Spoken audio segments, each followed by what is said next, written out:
कठेरी का चुनाव समाजवादियों का जीता हुआ चुनाव, और आप सब जानते हो यहाँ कोई पत्रकार ऐसा नहीं है जो इस बात को न जानता हो कि कटहरी की विधानसभा में चुनाव कैसे लड़ा गया है। समाजवादियों का जीता हुआ चुनाव, भारतीय जनता पार्टी जब हार गई तो उसने अपने कार्यकर्ताओं को पीछे कर दिया और पूरा जिला प्रशासन से लेकर के जो कुछ कर सकते थे अनकॉन्स्टिट्यूशनल, अनडेमोक्रेटिक, वो सब किया है। कटहरी में जीती हुई सीट को छीनने का काम किया। लेकिन आप और जनता यही जानती है कि समाजवादियों ने चुनाव जीता। ये जो गिनती बताते थे 7-2, सच्चाई ये थी कि 2 बीजेपी बड़ी मुश्किल से जीत रही थी, 7 समाजवादी पार्टी जीत रही थी। लेकिन क्योंकि उनका मुकाबला दिल्ली वालों से था, तो उन्हें दिखाना था कि दिल्ली वाले भी देख लें कि रिजल्ट क्या आता है। इस बार वोट बीजेपी के कार्यकर्ता ने कम डाला है, प्रशासन ने ज़्यादा वोट डाला है। मैं तो कभी मौका मुझे मिलेगा तो ऐसे लोग जिन्होंने लोकतंत्र की परंपराओं को आगे बढ़ाने का काम किया, एक कदम और आगे बढ़ाया। यूं कहूं कि भारतीय जनता पार्टी हमें कोचिंग दे रही है, ये कोचिंग दे रही है कि चुनाव कैसे लड़ा जा रहा है। मैं भारतीय जनता पार्टी का धन्यवाद देता हूं कि आपने जो हम लोगों को कोचिंग दी इस चुनाव में, पूरा प्रशासन आगे करके जितनी भी बेईमानी हो सकती थी की है, और लाभ देने के लिए क्या नहीं किया। सुनने में यहाँ तक आ रहा है कि एनटीपीसी उनके सीएसआर से स्कूटी दी गई, प्राइवेट जो कंपनियां हैं उनसे दबाव बना करके उनके सीएसआर का इस्तेमाल कर करके सिलाई मशीन दी गई, और प्रधान, बीडीसी, कोटेदारों का क्या हाल हुआ वो आपसे बेहतर कौन जानेगा। संभल मामले संभल जाएंगे।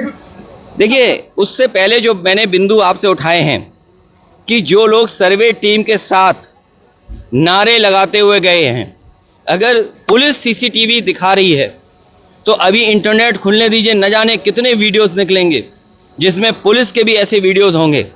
और सच्चाई तो ये है कि जो वोट की लूट हुई थी कुंदरखी में, जो वोट की लूट हुई थी मीरापुर में, जो वोट की लूट हुई आपके कटहरी में, आप में से कितने पत्रकार हो जो ये बात नहीं जानते हो? क्योंकि जानते हुए भी हम चुप हैं, क्योंकि न जाने कौन सा भार ऐसा है जिसकी वजह से चुप हैं। बात ये रही कि 7-2 बड़ी मुश्किल से बीजेपी जीत रही थी, 7 सीटें समाजवादी पार्टी जीती है, लेकिन प्रशासन ने सर्टिफिकेट किसी और को दिया है। और जो संभल में हुआ है, संभल में हुआ नहीं है, कराया गया है। अफवाहों में होता कुछ नहीं है, अफवाहों से होता बहुत कुछ है। अगर पूरा घटनाक्रम आप देखेंगे, पहले तो 19 तारीख को फैसला सुनवाना कि उसका सर्वे होगा। जब पहला सर्वे हुआ, किसी भी मुस्लिम पक्ष के लोगों को या संभल के लोगों को किसी को आपत्ति नहीं थी, पूरा सर्वे हुआ। लेकिन पता नहीं क्यों फिर दोबारा सर्वे करने का फैसला लिया गया और दोबारा सर्वे हुआ। अगर दोबारा सर्वे की बात हुई तो कम से कम वहाँ पे जो जिम्मेदार लोगों थे उनसे बातचीत करनी चाहिए थी प्रशासन को, लेकिन बातचीत नहीं की। और फिर जो सर्वे टीम गई थी, क्या उसमें बीजेपी के कार्यकर्ता नहीं गए थे? सच्चाई तो ये है जो प्रशासन छिपा रहा है कि जितने लोग उसमें गए थे सर्वे में, पीछे से नारे लगा के जा रहे थे। जो नारे लगाने वाले थे उन पे कितनी कार्रवाई की है? क्या नारे लगाने वालों पे मुकदमे दर्ज हुए? क्या नारे लगाने वाले जो सर्वे टीम के साथ गए थे, क्या बीजेपी के कार्यकर्ता नहीं थे?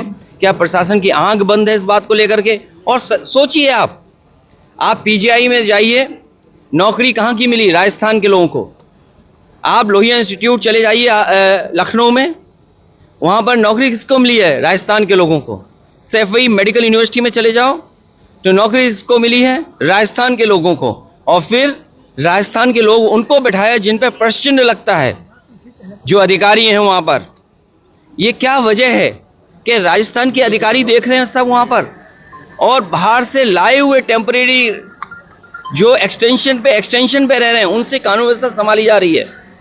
ये गंभीर बात है। मुझे उम्मीद है कि इन सब घटनाओं को सुप्रीम सो मोटो लेकर के देखेगा कि आखिरकार इस तरह की साजिश क्यों रची गई, क्योंकि भारतीय जनता पार्टी को अपनी जो बेईमानी की थी उन्होंने उस बेईमानी को छिपाना था।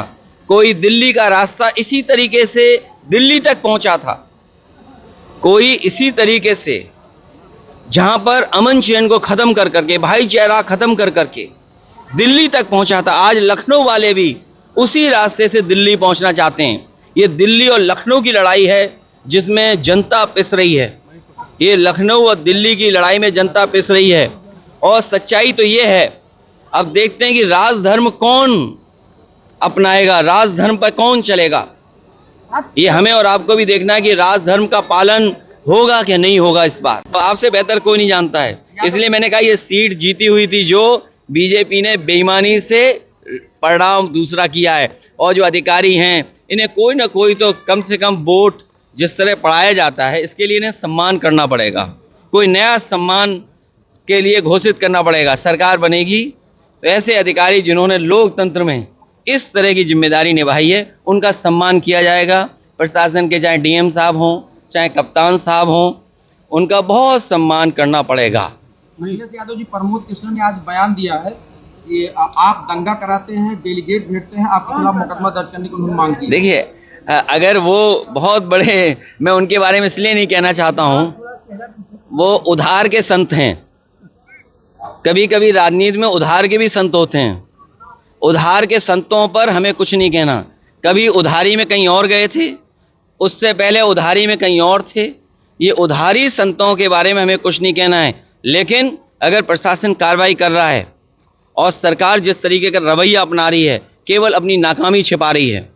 क्योंकि नाकामी इसलिए छिपा रही, उन्होंने वोट में लूट की थी, उस पर चर्चा ना हो। आज हम और आप यहाँ खड़े हैं, एक इमोशन क्या हो सकता है बेहतर? हमारे और आपके इमोशन के लिए क्या हम वोट पे चर्चा करें कि हमारी जो जमा मस्जिद या मस्जिद को लेकर के जो विवाद खड़ा कर दिया है, मस्जिद को लेकर के जो घटनाक्रम कर दिया है, आज अगर हम वोट की बात कहें तो शायद मतदाता नहीं सुनना चाहेगा। मतदाता सुनना चाहेगा कि क्या हुआ है मस्जिद को लेकर के। ये जानबूझ करके भारतीय जनता पार्टी कर रही है। और इतना ही कुछ करना है तो चीन की सीमा पे क्यों नहीं जाते हो आप? हमारा इतना बड़ा कैलाश पर्वत खड़ा है, वहां की चिंता किसी को नहीं, बीजेपी वालों को। क्या मानसरोवर के बारे में एक शब्द भी बीजेपी कह सकती है? कैलाश पर्वत को लेकर के अगर एक भी शब्द बीजेपी कह दे, कमजोर को डराना और कमजोर पे अपनी ताकत दिखाना, इससे खराब काम लोकतंत्र में और कोई नहीं हो सकता है।